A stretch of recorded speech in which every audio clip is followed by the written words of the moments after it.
Fanny, vous qui êtes maire et à la fois enseignant, sur le terrain, comment ce débat se traduit-il dans la vie locale?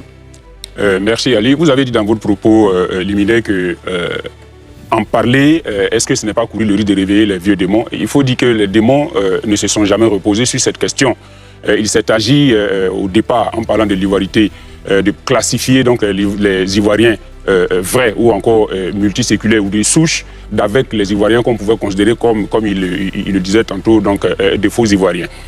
Ce débat, on croyait qu'il était loin derrière nous, mais sauf que ces démons sont en train de se réincarner aujourd'hui dans la jeunesse. Quand vous êtes aujourd'hui sur les réseaux sociaux, nous sommes le RHDP, nous sommes un parti national, nous avons donc des candidats de toutes les ethnies et dans toutes les régions du pays. Ce sont des choix qui sont faits de façon géostratégique en tenant compte donc de l'aspect spécifique de la zone, en choisissant celui, peu importe son ethnie ou encore sa religion, celui avec qui nous pensons donc pouvoir gagner les élections. Mais quand vous allez sur les réseaux sociaux et qu'un candidat comme ça est annoncé et qui n'est pas forcément originaire de là où il est candidat, on entend sur les réseaux sociaux, allez-y chez vous à tel endroit, allez-y chez vous, va chez toi pour être candidat, va chez toi pour être candidat. Je pense qu'il y a un besoin sérieux d'éducation des masses en Côte d'Ivoire. Ça sera peut-être le travail des historiens, peut-être faut-il revoir le curricula de l'enseignement de l'histoire de la Côte d'Ivoire et de son peuplement, etc. etc.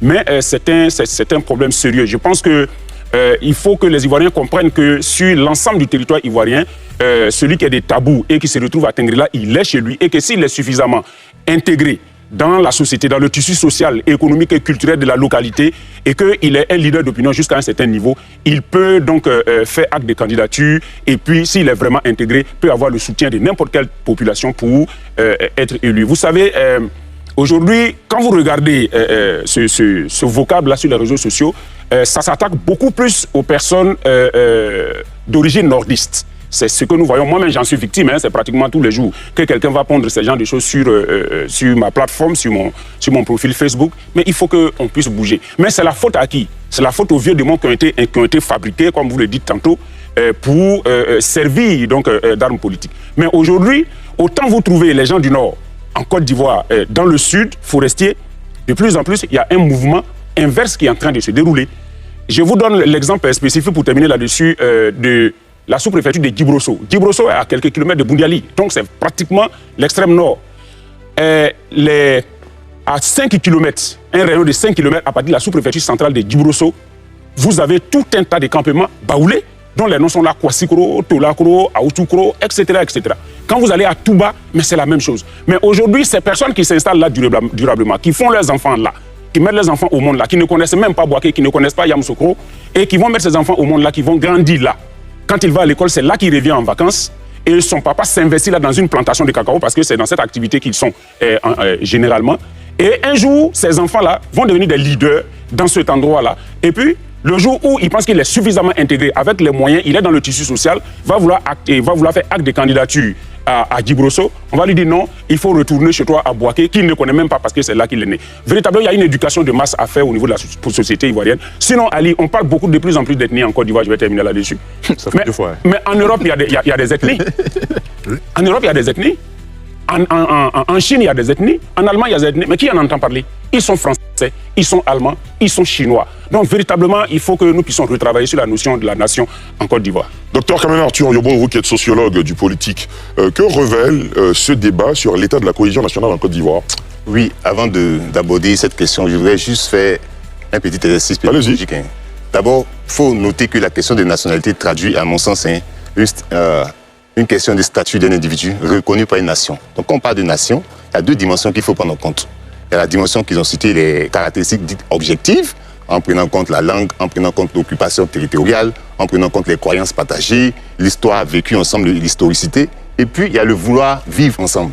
Donc, ces deux dimensions-là, quand elles sont mises en évidence, on parle de la construction d'une nation. Donc, qui parle de nation fait automatiquement référence au principe de citoyenneté.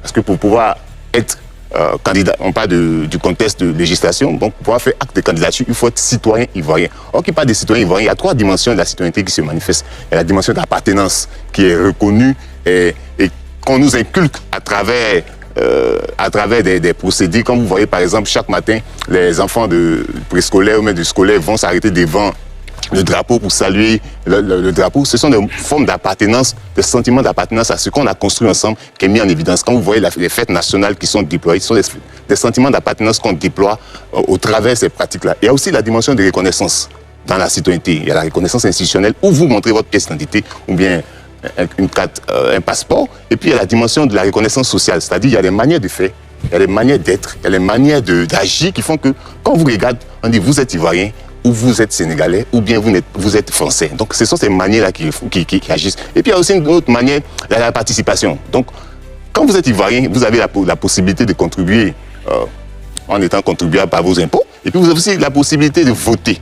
Donc vous voyez ces trois dimensions de la citoyenneté qui sont déployées.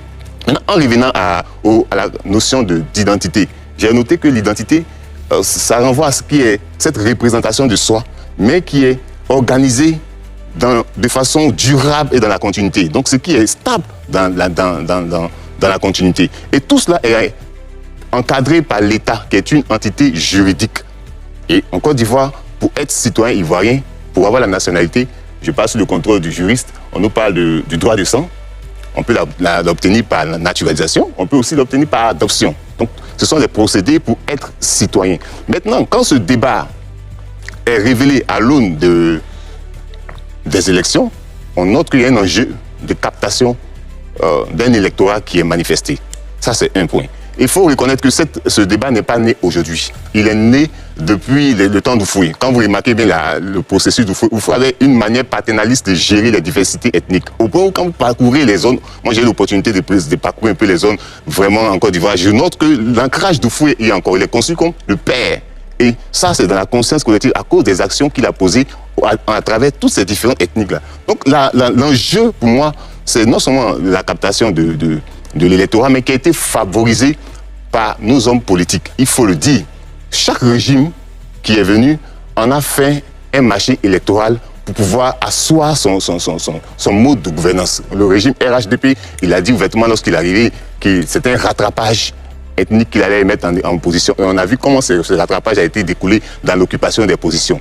Et en disant qui est ivoirien pour accéder à la position de l'élu, c'est mettre en question qui est autorisé à parler au nom des Ivoiriens. Est-ce qu'un étranger, dans la construction de l'altérité, le vous et le nous, qui doit parler au nom de nous? Est-ce que celui qui parle au nom de nous, il a nos caractéristiques? Est-ce qu'il nous comprend? Donc ça va au-delà de la question de la peau, ça va au-delà de la question du patronyme. Parce que quand vous observez bien, il y a des noms qui sont rattachés à des noms non ivoiriens, en griffe. Quand vous êtes là, moi je m'appelle Yoboué. Automatiquement, dans l'esprit, Yoboué, il est du nord, il est du sud. Mais Yoboué peut être canadien, Yoboué peut être américain.